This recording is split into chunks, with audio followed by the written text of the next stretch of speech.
my DNA, from above the water and below the surface. It's who I am. Join me as I travel the world in search of the most insane fishing experiences on the planet. You got it. Oh, yeah! Big fish right there, Al. Yeah, baby!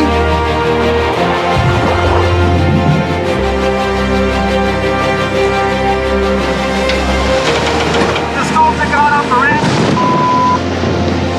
Look at the size of it. You're in for it now, buddy. Come on. How good is that? G'day and welcome to Al McGlashan's podcast. Now we are up to number 12. This is a dozen that we're up to. We started with humble beginnings. We went through to the most influential images. Number 3, Marlin Magic. Kings to Deer. That was good fun, actually. I enjoyed that. Then the lovely Mary O'Neill. Then Yellowtail Kingfish, which has always been popular. It's interesting to see how many people are into that. And of course, the amazing story of the Southern Bluefin Tuna, which goes straight into the doco, which is coming out. What's that? We got the premiere on the 6th of November. And then, of course, goes to TV on the 16th of November on Channel 9. Swordfish Secrets with Richie Abella. You know, Rich, you're good on TV and you're bloody good on radio. Everyone loved it. And then there was, number 9 was Aussie Snapper Tricks. You know what? I did get a couple of people say they wanted more technique and less political. And I know I get political, but we've got to do it to protect our fish. But the good news is I listen. And I'm going to go through, because we're talking flathead this week, I'm going to go through the details of catching flathead, the intimate details of flatties, just as I did for yellowfin. That was always popular, especially this year. How's the yellowfin season been off New South Wales? Nothing short of insane. And of course, number 11, Sydney Harbour. I do love that place. And yes, I did get political in that one. So, this month, this week, today, we are talking flathead. Now, do you know, my first ever fish I caught was a flathead. Down in Port Phillip Bay there, handline. I think I actually went through this earlier on in one of the earlier podcasts. But it was such an experience. They don't fight that much, even on a handline. But to wind or to pull in a fish, and it was just a little sand flathead. Unbelievable. Absolutely amazing. And to this day, I reckon that's why I've got a soft spot for flatties, because I always love catching flathead. Now, I go and catch marlin and tuna and all this big fish around the world, but catching just a good old flathead is still a lot of fun. I do it in Sydney Harbour, as we spoke about in the last, in episode 11, Sydney Harbour talked about catching flatties, and that's what prompted this whole one to do a special podcast just on flathead. Because they're hugely popular. You think of it, you can catch flathead right around this country. From one end to the other, you can catch flathead. In fact, only just recently, we were filming over at Exmouth. Now, Exmouth on the west coast for everyone overseas. West coast of Australia, halfway up, unreal spot. Amazing marlin fishing, golden trevally, GTs, bonefish, everything. And you know what we caught? Eddie, our mate who runs a charter over there, who's an absolute gun. He ended up just catching the biggest marlin in the biggest blue marlin, I should say, in Australia. First one over 1,000 pounds. And we went out with the guys from Halco and we're out there catching all these awesome fish. And what does Eddie catch? A bloody flathead. So you know what? You can catch them anywhere. In fact, the best part is that's actually going in the episode. So what are we up to? Season 7 of Fishing with Mates goes to air later this year on Channel 9. Then it's on Sportsman's Channel in the US and World Fishing Network. And I'm not sure what we're doing in Europe, by the way. I'll find out. And what do? Eddie catches a flathead. I don't think he'll be too ready. I don't think he'll be too happy about this. But sorry, Eddie. But man, it looks good. Us Victorians, we love flathead, or ex-Victorians. So now, let's look at flathead. They're hugely popular. You think of it, you got the Gold Coast Flathead Classic, which is just run where I think they get hundreds of boats just for guys chasing and, most importantly, releasing flathead, the old dusky flathead. And then you've got more comps down in, Gippsland in Victoria, and it's just an awesome species to catch. But did you know, and here's the facts, there are more than 40 species of flathead. That's right, there's 40 plus species. And I'm not going to even pronounce their scientific name, the Platycephalades family. They're the flathead family.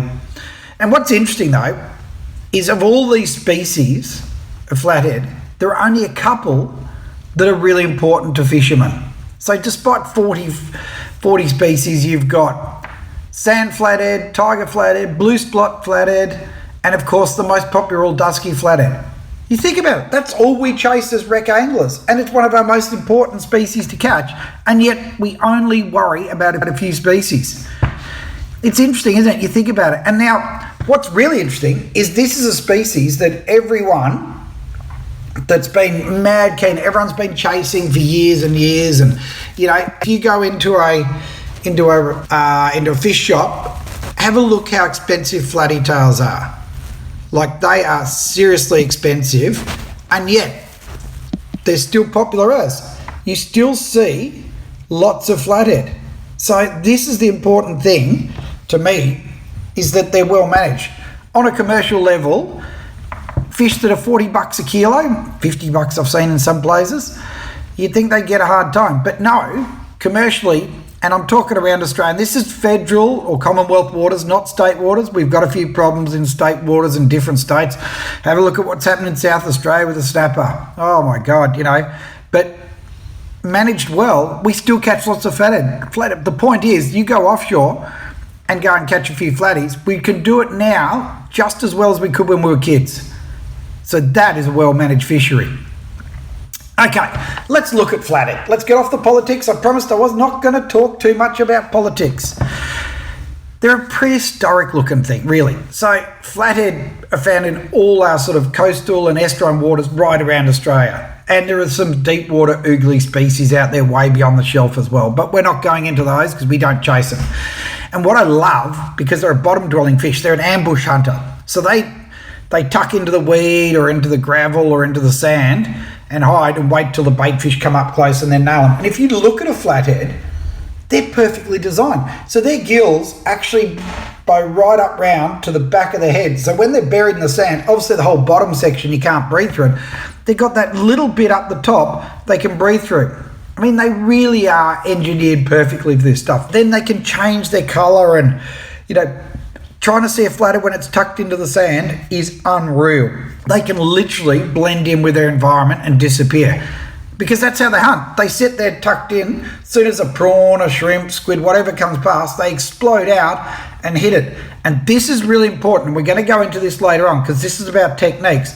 Understanding that is essential for chasing these fish, because I'm going to go into it a little bit now. Because if you cast, and say you're using lures or something, and you're fishing for them, but you don't cast on his nose, is he going to give up his spot to nail that bait or lure or whatever you got? You know, because once he's done it, he's got to go and resettle and then sit back and wait for something to come past. So this is why it's so important to understand the fish you're chasing, to know, especially with flathead, you need to get that lure right on his nose, like right on his nose, and you'll eat it. There you go. See, it's all about techniques. So they're a bottom dwelling species. They bury themselves environment-wise. They're in the sand, they're in the gravel, they're in the weed, all these sort of things. And if you want to see some really good photos of them underwater, jump onto my Instagram, Al McGlash. In fact, actually, even the YouTube channel's got a couple as well. And you can see these awesome fish underwater. Like, they are just, they're awesome. Even when they sit above the water. So even when they sit above the bottom, so when they're not buried in, even when they're sitting above, not above water, obviously, they're in trouble if they're doing that. They're sitting there and you can see them, but they still change their colour. They don't do it as well as an octopus, but they still look awesome. So what do they eat? Well, they're opportunistic feeders. Being ambush hunters, they just sit there and wait and pretty much nail whatever comes along. Could be whitebait, could be shrimps, prawns, crabs, octopus, garfish in shallow water, you know, squid, you name it. They pretty much have a go. Can you hear that bloody dog in the background? All right, let's look at some of the species. Tiger flathead. Now, they're distinguishable because they've got those deep, I suppose, fangs at the front, kind of like a tiger, I suppose. Not really, but, and they've got a couple of those. Now, they're a deep water fish. They can be found in 20 metres, but this is generally the southern end of their range, which is down in Tassie and all that, because they're found from pretty much the bottom end of Tassie all the way up to northern New South Wales and across through South Australia and all through there. But up in, say, New South Wales in my home waters, they're generally out in deep water, say 50 metres plus.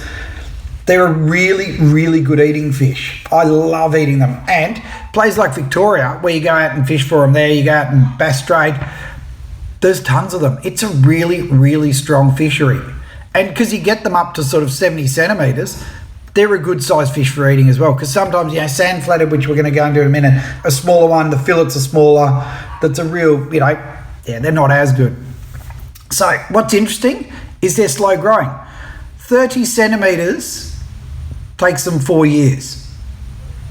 So they're barely even legal in 4 years. And, when you bear in mind that they can reach 70 centimetres, not a bad effort at all. So, but they're also, what's really interesting is they're not mature until they're around that 30 centimetre mark, so 4 years. So this is why it's important to let them go. And because they don't suffer barotrauma too badly by the looks of things, they're a good one for letting go. Sand flathead. They have to be the most common species of all. I remember that's what I caught as a kid, in Port Phillip Bay, catching sand flathead. But there's actually a number of species of sand flathead, because that's why we got 40 species. You've got the northern sand, the deep water, and of course the common sand flathead, which is Port Phillip Bay. They're a shallow water fish, South Australia, all through these sort of, up into southern New South Wales.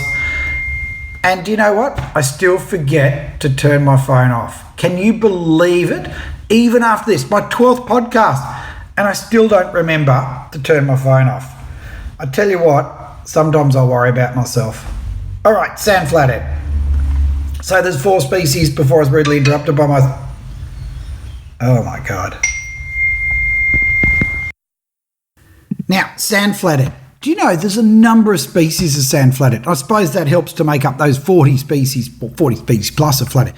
You got the northern sand, you got the deep water, and you've got the common sand flathead, which is predominantly a bay and coastal species found around much of the country, or the southern half mostly anyway.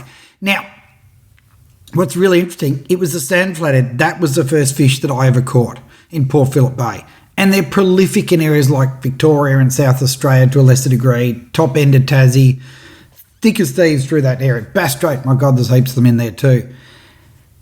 And they're an interesting species. So the common sand flathead actually goes right up to mid-New South Wales, I think, from memory, and around to Perth, and including Tasmania. I think it's the whole lot. I think, whilst the northern sand flathead mirrors that on the top half of the country. So you could say the common at the bottom end, northern at the top end. Now, they're a great fish they're easy to catch. There's millions around. They grow for around 8 years, which is interesting. But do you know what? They still only grow to a couple of kilos. So they're one of the smaller flathead. They're good eating fish. They're easy to catch. In fact, in recent times, what's been really interesting for me is I do a lot of, as a kid, I've always spearfished in Port Phillip Bay. And in the last few years, I've been taking my kids down and spearing. And it used to always be a fish called yank flathead, which I'll go into a bit later on. But recently, you know what we're seeing in there? Sand flathead. The sand flathead turning up. And bear in mind, I'm 40 plus years old now. 46. 46. And in that time, I've been pretty much doing it since I was, 5 or 6, I suppose, 7 or 8. So in the last 40 odd years, that we never saw sand flathead in there. Now they're in there. So it's interesting how things are changing in the world, or how in the oceans, I should say. All right, let's get to the big one. Let's stop just talking about all the bits and pieces and let's go to the big boy, the dusky flathead. This is, without doubt, the one species that everyone loves to catch. Now, they're found right along the east coast from northern Queensland, pretty much all the way down to Victoria, pretty much at Wilson's Prom. That's where they stop. And they are the biggest, bar none. They get called estuary crocodiles because, do you know what? They can grow in excess of 1 metre long, which means they're a real shovel of a head by that stage, and over 14 kilos in weight. Like, how is that for a species? Like, that is a monster. Absolutely awesome fish. Sadly, I've never caught a meter flathead. I've wanted to. I've seen them underwater, but I've never caught one. We haven't been that good looking after estuaries because they're mainly an estuary and inshore species, mainly estuaries. In fact, they're probably one of the biggest fish in the estuaries apart from sharks and jewfish, you know. And we net our estuaries and we do a few silly things, which has taken these older, mature fish out. So there's still lots of flathead, don't get me wrong, but we've taken the big ones out. And what's great is recreational anglers now let all the big flathead go. And they're pretty good fish for that style of, you know, they survive very well. They're tough. They can handle catch and release. So they're a good fish for that. So it's one species that I think that we could be doing more for. Let's get more big fish there. And you got places like St George's Basins down on the south coast of New South Wales, which is rec only, which it's full of big flathead. And the great thing is most of them are let go. Like, I couldn't kill them. I went down there and filmed years ago and we end up, I think we got them up into the 70s and they're tagging them in there. And yeah, it's a great thing, you know. In Victoria, Malakuta used to be a gun spot, but I remember being down there and watching them kill them all. And I went, you can't be killing these big fish. When my brother was a fisheries officer, the other fisheries officer was killing them. Can you believe that? Why would you kill big ones? Let them go. Nothing wrong with keeping the small mid-range for eating. Big ones, big breeders, let them go. Okay, I've stopped. I'm not going any more political. It's going back to what we should be doing. So now they breed in the lower reaches normally in the spring, when it warms up. As soon as it starts warming up, they're into it. And all your big flathead or all your big duskies are all females. There are no males whatsoever. So once they hit 8 years of age, they're all females. And I think the males only grow to, I think it's around 40 centimetres. I don't think they grow much bigger than that from memory. If I'm wrong, send in a message and tell me. But I reckon they only grow to that because all the big ones are all females. So they're those big egg carriers that we want to look after. And quite often you get, when they're in spawning mode, you get a single big female and a whole bunch of the young little boys chasing around. It's kind of like a good-looking girl at the pub, isn't it? Doesn't change. Good-looking girl, dressed up to the hilt, and all the boys will be following around. And you see that, and I see that a lot diving. See this big one, and then all the little males following around like all eager for a shot. Yep, all males are the same. Now I should explain what a flathead is. In the US, a flathead is a catfish. And in some areas, I think they're flounder as well, or halibut, or, you know, flat fish. But a flathead in Australia is an endemic species, I suppose. They're pretty much, you can't find them anywhere else but Australia. I suppose similar species would be a lizard fish. What else is similar? Not really anywhere else do you get them. So we're talking about the Aussie flathead. It's not a flounder, it's not a halibut, and it's not a catfish. It is an Aussie flathead. So just want to get that clear before we go any further, because we get lots of people get confused with different species. You've got Spanish mackerel in Australia, which is like a king mackerel in the US, and then you've got Spanish mackerel in the US, which are more like a school mackerel in Australia. So just getting it clear, a flathead is a big, well, it's kind of similar to a flounder and a halibut, not really like a catfish. It's an Aussie species. There we go. Just putting it out there, just getting it sorted so everyone understands the Aussie flathead. All 40 species of them. When it comes to flathead, they're obviously not super mobile creatures, or that's what you'd think, but a couple of tagged fish, because they've been tagging, now I think it's mainly up in Queensland, they've been doing a lot of tagging with flathead, and I know that I've done some down in St George's Basin. They do actually move around a bit, because one fish they tagged in Queensland moved more than 200 kilometres south in just 97 days. Now, when you look at a flathead, let's face it, he's not hardcore, long-range swimming.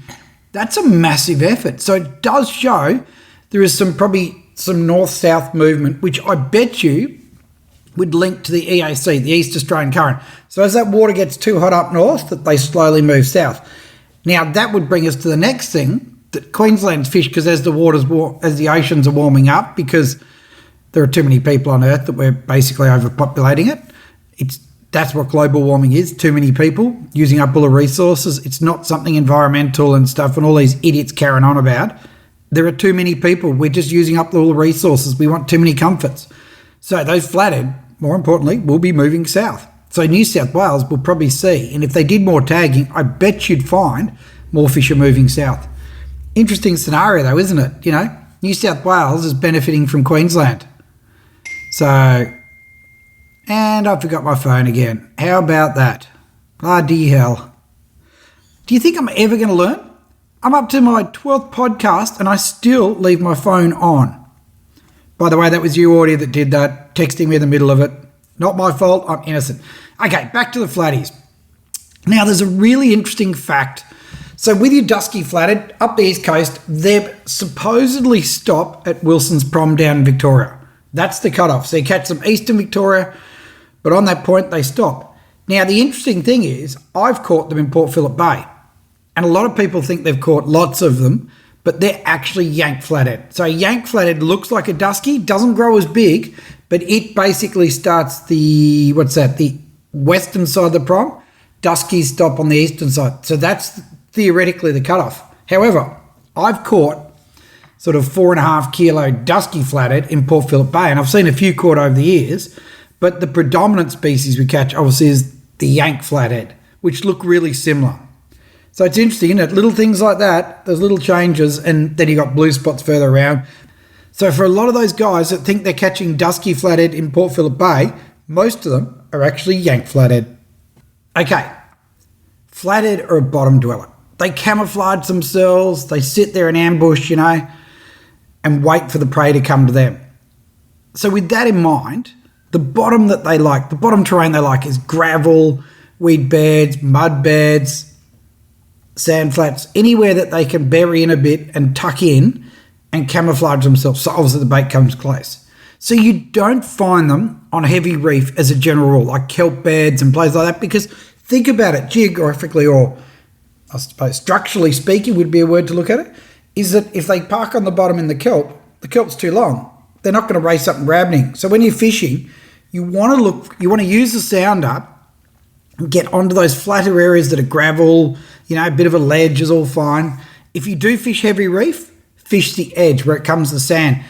And I've got some great shots one day where I was diving around some kelp and there's all these big flathead sitting just on the edge of the kelp, on the gravel, on the shale beds. You know, so they do come close, but again, they still want to bury themselves. They want to conceal themselves. It's really thinking about logically. Are they going to go and bury themselves in a spot where there's no bait? No. Are they going to leave themselves exposed where the bait won't come to them? No. So when you're chasing fish like flathead, really understand and simplify how it works. Really simply, they want to bury themselves in a spot where the prey will come past within reach and won't know they're there. So they love gravel, you know, because it breaks up the bottom. They can conceal themselves well. They can sit there and snap it up. You know, it's little things like this that play a massive role in becoming a better fisherman. Of course, above all else, you need the bait. If there's no food there, there's going to be no flathead there. It's that simple. They don't just sit there for the sake of it. It's the same as us. If you go into the food court, you get fed. Are you going to stand at the other end of the shopping centre if you're hungry? No, you're going to go to the food court. So you, as a fisherman, need to go to the food court, or the flathead food court as we could call it. I just made that up. Can you believe that? I just came up with the flathead food court. Man, I'm good. So yeah, so it's all about understanding ambush and thinking about that way. So offshore, you're going to use your sounder a lot. You're going to look at the bottom, and that's where a good sounder will help really show that bottom's and just identify, you know, light weed, gravel, shale reef, anything like that where the flatty are gonna stack up. And one thing that's really important, if you catch a few flathead, mark the spot, because generally speaking, you'll get them in the same area. So if you go past it and do another drift, come back through, quite often when you come back years later, the same area at the same time of year will generally hold fish. So there is a very important little tip. Now, there is one thing that's critical for flathead, and that's depth. Depth is not relevant at all. Yep, it's not relevant.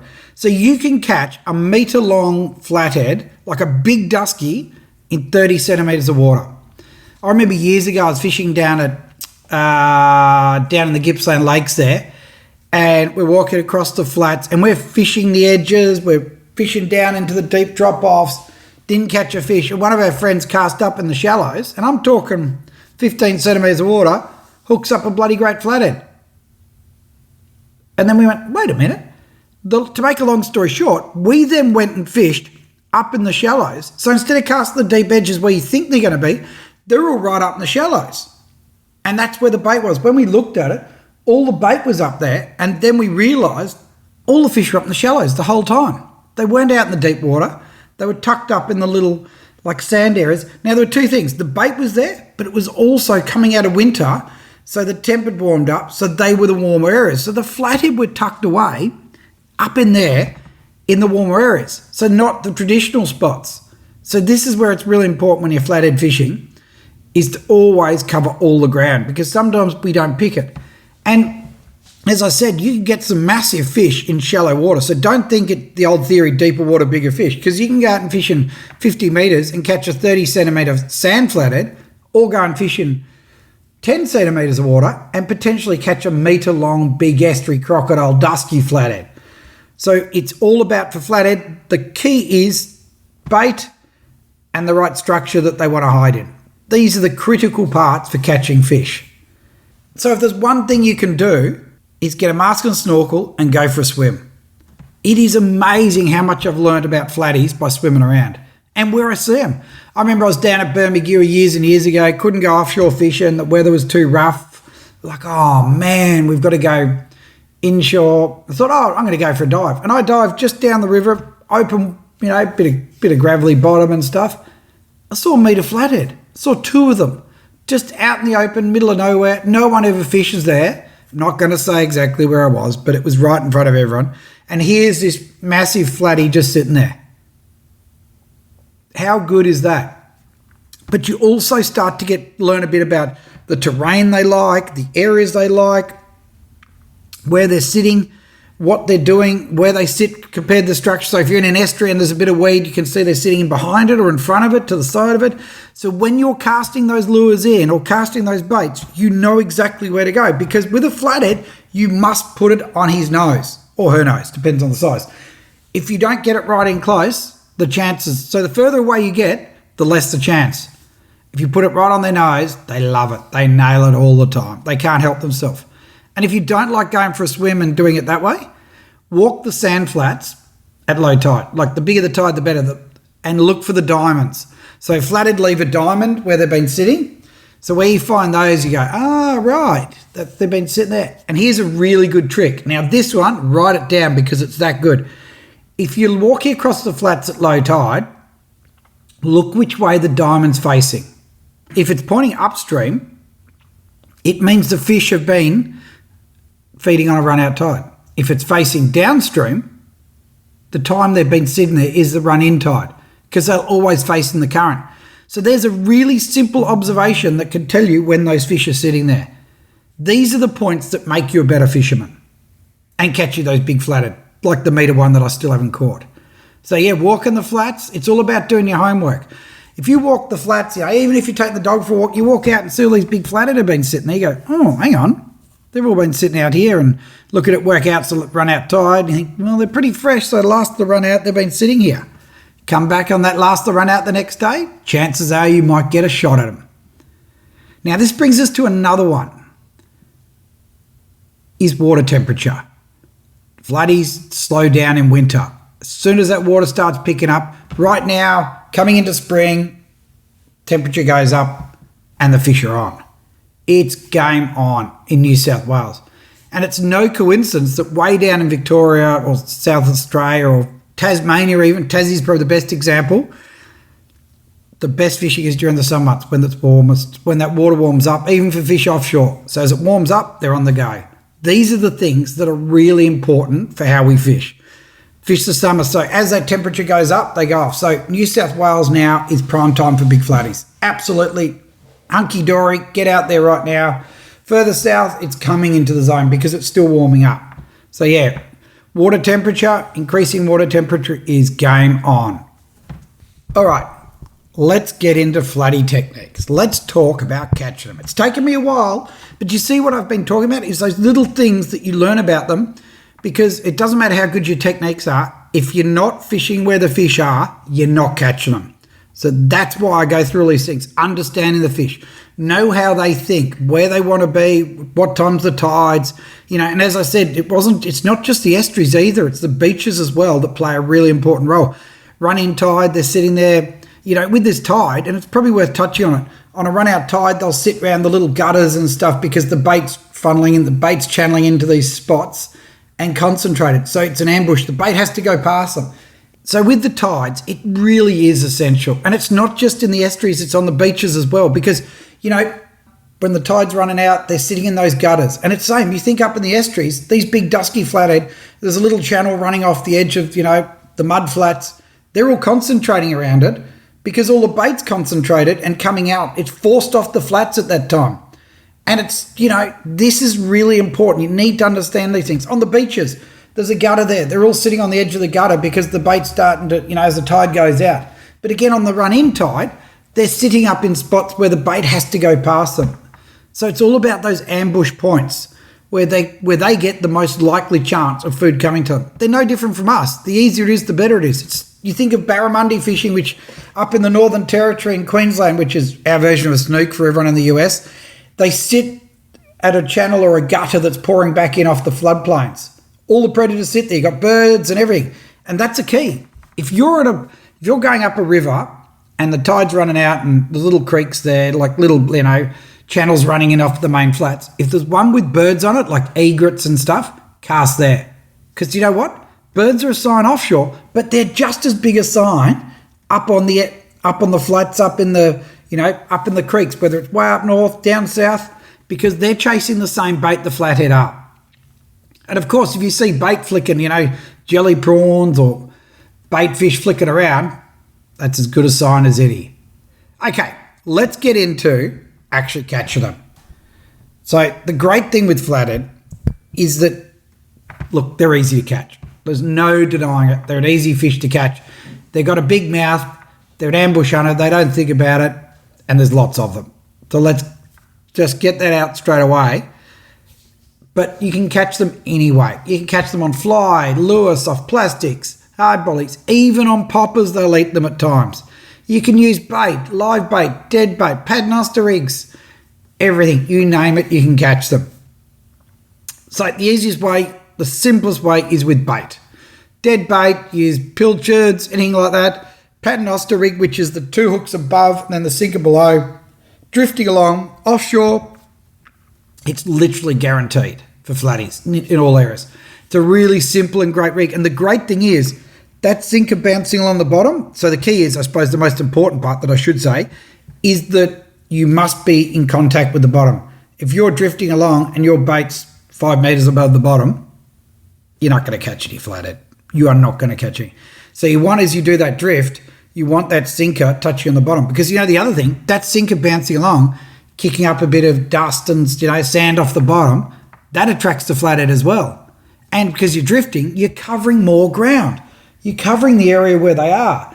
So that's the important part for that side, that you can do it. And the other thing that's probably worth mentioning there is attention to detail with your rigs. So if you just, you use those 3-way swivels and obviously just to help minimise spin and twist in your line, I mean, you can just tie it with loop knots and all that as well, but I like to use swivels. The most important thing is that you rig the bait so that it doesn't spin. If it spins, you don't catch it. It's really weird. It doesn't matter how you fish or what you fish for. If the bait spins, they don't eat it for whatever reason. Even a humble old flathead will probably turn it down.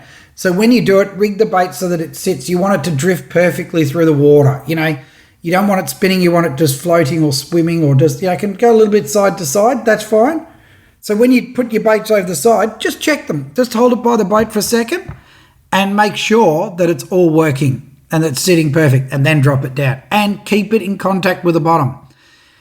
And as I said, if you get to an area and you catch a few flathead, this is talking offshore fishing, mark the spot and go back, because in a year or, you can do another drift because there's quite often more fish there, but keep going back to that spot. So it's a really interesting little point there that's well worth it. Now, when it comes to hooks, VMC, wide gape or circle hooks are the best bait for flathead.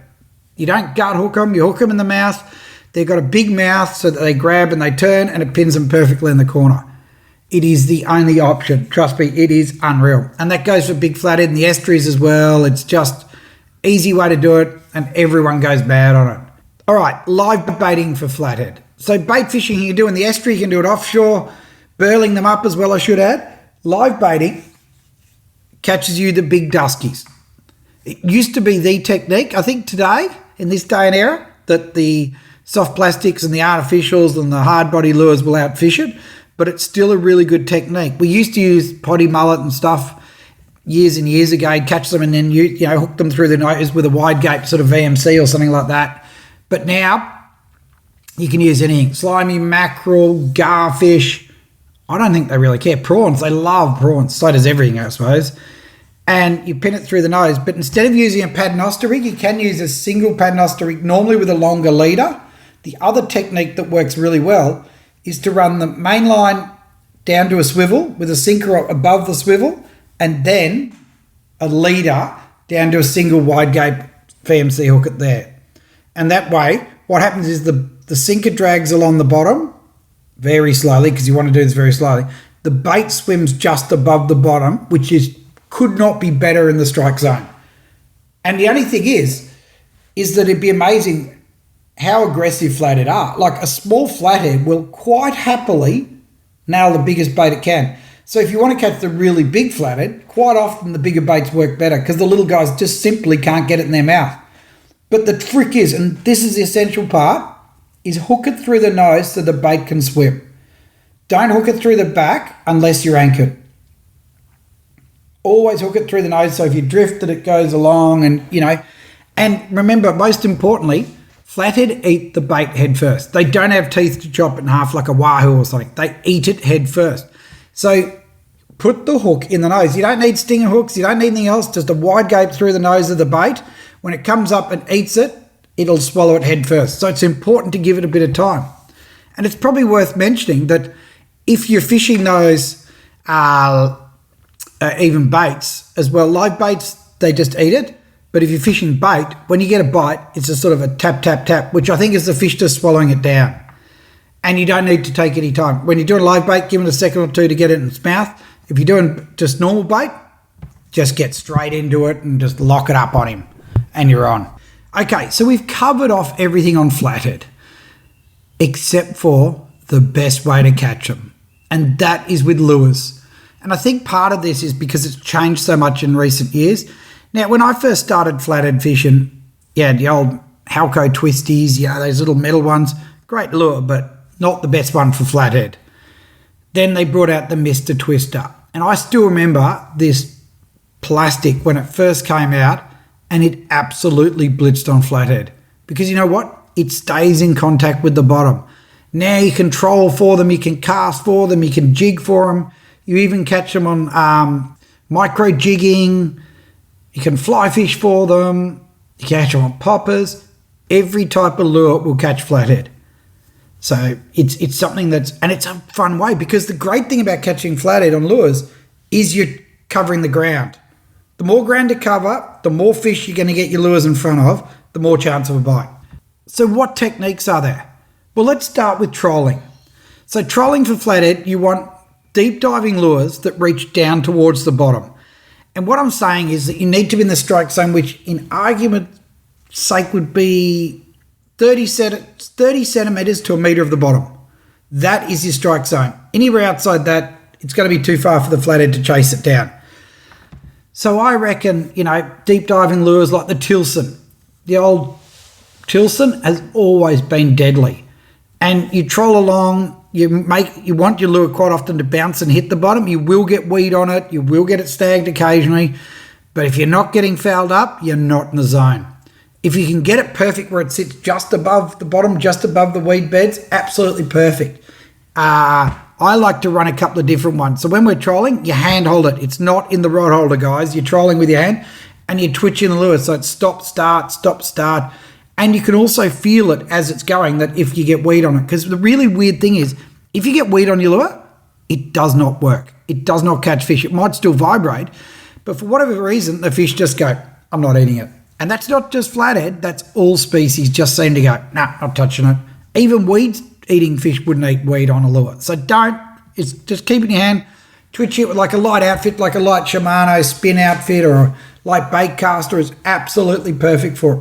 And braid, especially braid. You need braid because you know what? You can feel your lure with the braid. If you've got mono, it stretches out too much. If you get a bit of weed on it, it absorbs it in that stretch of the line, so you can't feel it. But if you've got braid like Suffix 832 or something really good and fine, everything on that lure, you can feel it vibrating perfectly. So as soon as it gets weed caught on it, you can wind up and reset it.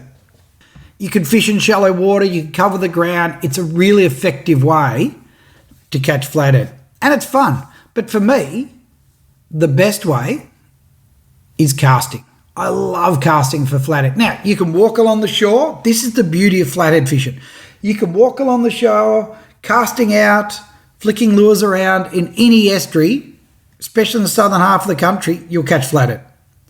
Interestingly, over in the west, now I was over on the west coast there in West Australia, they don't seem to have the flathead in the estuaries like the rest of us do. I'm not sure why. Maybe because there's a lot less estuaries. Because if you go into New South Wales, every single estuary has flathead in it. There you go. Every single one. In Victoria, probably 90%, mostly all the eastern side do, but the western side seem to be a bit quieter there. Same as South Australia. They don't seem to be up in the estuaries. They seem to be in the bays a lot more there.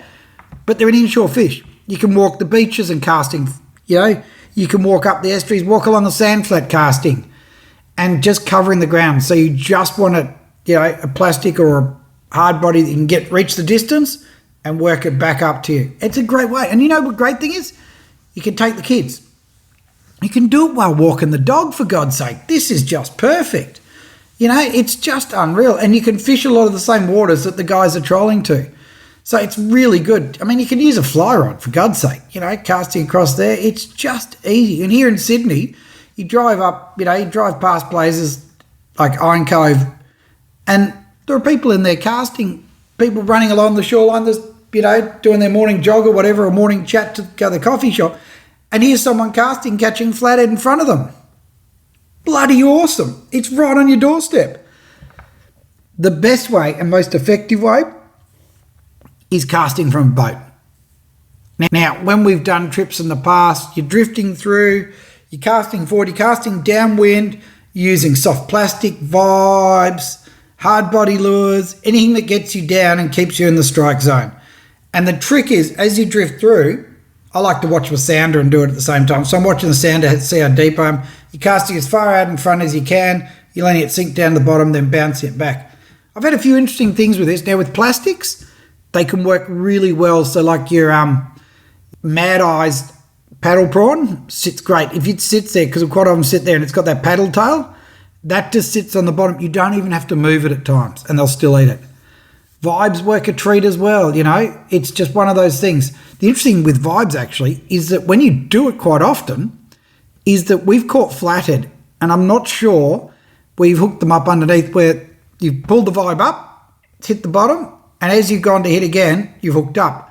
And I think the flathead actually sit on it sometimes because we've hooked them quite often under the chin and underneath them. So obviously they don't realise, they've come over, seen it and gone, where is it? And landed on it. So it's interesting with that. But with the plastics, every time the mouth.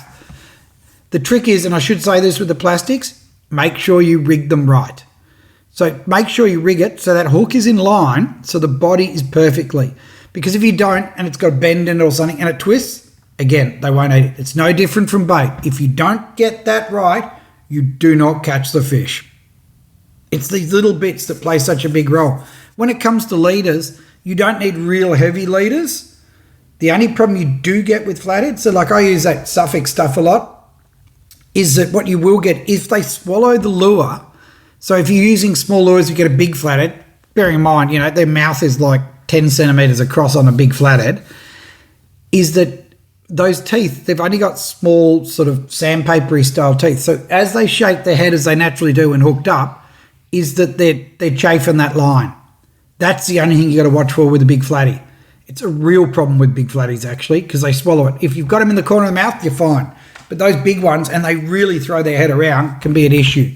So lighter leader is better because it makes your lures work better. I don't think the flathead really care about it too much. But yeah, you got to balance it. So for me, 15 pounds normally really good. That'll still land you a good flathead so long as he hasn't swallowed it down too much. And when you're fighting those flathead, if you see it come up, look where your lure is. If you've got a big one on, go, oh, he swallowed it. I've got to go real gentle. Oh, it's sitting on the corner. I can control it a bit better. Again, that's observation. And of course, making sure those plastics are rigged right. I often upgrade a lot of my hooks too. I'm not going to, because a lot of the like cheaper vibes and all that, upgrade them to proper VMCs, those razor sharp hooks, because flathead are quite, if you get it in the mouth, it's really good, but on the outside, it's quite hard. And so if you want to get it, you want to get it around that bone so that it actually gets in. And I know it's a pain in the ass. I hate upgrading my hooks, but you know what? If you catch me that one bigger fish, bloody awesome. Where are we up to? So now we're talking about the plastics, we're talking about casting. So my general technique is to drift along, trying to get into the right area. So if I'm up an estuary along a channel edge, flicking lures in all directions. If you're on a flat, so some of those bigger sort of estuaries where it opens out into a bay and it's flat, you're just covering all the ground. Try and use different. So if someone's got a vibe on, someone else got a plastic, even hard bodies work really well. Try and mix it up a little bit because sometimes they do get a little bit finicky and go, I'm only eating this, But for me, generally your plastic, whatever gets you down and keeps you in that strike zone near the bottom is what really works. The other thing I find really important, I love a stop style retrieve. So with plastics, with hard body lures, like, a Tilson or something like that, or an RMG, those crazy deeps, the ones that go right down, is crank it down, get it down to the bottom. So you're in the strike zone. Twitch it forward so that it moves. And I like those lures that have those bib lures with a big wide bib, which are really good for cod because they're nice and slow. They just almost waddle forward, I reckon. Yeah, waddle forward and then stop and then do it again. So what you want is when that lure stops, is they're looking at it and it's in there. And I love it when they suspend so they don't rise up. So those suspending ones that just sit there, that moment where it's sitting still in the flathead just goes bang. Same with the plastics. Cast it out, let it sink to the bottom, twitch it with the rod. So don't wind the handle, wind up the slack line. So mend the line up, lift the rod up, drop the rod down. As you drop the rod down, watch the line run out till it stops. When it stops, your bait's back on the bottom. Wind up the slack, then lift it again. So they're the really good, little techniques, because if you're working it back and jigging it back towards you and not checking it's on the bottom, you might be mid-water. And we had a couple of weeks ago a guy fishing with us and he was a newbie, didn't catch a single fish. We're catching like flathead and brim and every second cast. He didn't catch in. I said, stop, watch your line, let it go out. So you're not near the bottom, let it hit the bottom. Okay, lift. Drop the rod down. Those little Zodias, those little Shimano Zodias are gold for it. They're great for light tackle. Drop down, hits the bottom, you see the line go out, stop. Right, lift, bang, he was on. That's how easy it is. You must be in that strike zone. And I can't tell you how important that is enough, that it has to be at all times you are in that strike zone. It's one of those things. And I'll keep going over and over again. You need to be in the strike zone. You need to be in the strike zone. Sometimes it's like talking to kids. You need to be in the strike zone. And if you're not, you're simply not catching fish. It's that simple. It's a no-brainer, guys. So, colours. Now, I would normally say that colours don't play a massive role, but I had an occasion where we were fishing down at St George's Basin. We had the guys there and we were filming away and fishing was really, really tough. No, it was bloody impossible. And we're fishing the edges and I end up using a little coffee-coloured paddle prawn. I love the paddle prawns. You can't pick that, can you? And I went down a size because I saw a few jelly prawns carrying on and jumping around the surface. So I went down a size and ended up catching a heap of fish. Was it the colour or was it the shape of the lure or was it the size of the lure? I can't tell you. But it was that little coffee colour that it matched the hatch for the day. And that just ended up working. So, yeah, I've got nothing about it. I don't know what it is. The important thing to take away from this is to experiment. So try one colour. If it doesn't work, try another one. Try some crazy bright coloured ones, It's one of those things. I do like imitations. I love prawn imitations when I'm in the estuaries because the flathead can't resist themselves. They just love them, and they're feeding on it. They're just absolutely dynamite. So, yeah, look, it's one of those things that Yeah, for me, it's just really, really match the hatch, but always try new things. Try and think outside the box at the same time. So, yeah, I've always caught them on this prawn-style lure, so I'm going to try something different because so often something completely new, that's how we come up with new techniques. So always dedicate at least one bit of every day to trying new things. Jigging. Jigging catches a lot of fish. Now, you can drift with your plastics or your vibes or even your metals and just bounce them across the bottom as you're drifting. So not casting out forward, just bounce them. And this works in estuaries, it works offshore, it works everywhere. Again, the key is to have a head on your plastic that's heavy enough that will sink down and get you in that strike zone. So if you're drifting faster, you want a bigger head, like a more lead to keep it down. This is all really basic stuff, but it's all really important. Again, if you're not in the zone, you're not going to catch flathead. So if you're not in touch with the bottom, you're not in the right spot. Get in touch with the bottom and you will catch more flathead. Okay, let's go into tackle, because I don't normally talk about tackle. I've had a few people ask me about tackle. Favourite outfit, I keep getting asked this. Stratic C14, CI14, I think it is, the black and red one, and a Zodius rod or a Shimano Lumas. Absolutely love them. Or if you want a cheaper outfit, those Shimano Jewels with a Nasi, I think it is. Nasi reel? The gold ones anyway. They're bloody great little things. You don't need, this is the beauty in this day and age, you don't need to spend a heap on your tackle. And that's for spinning in the estuaries.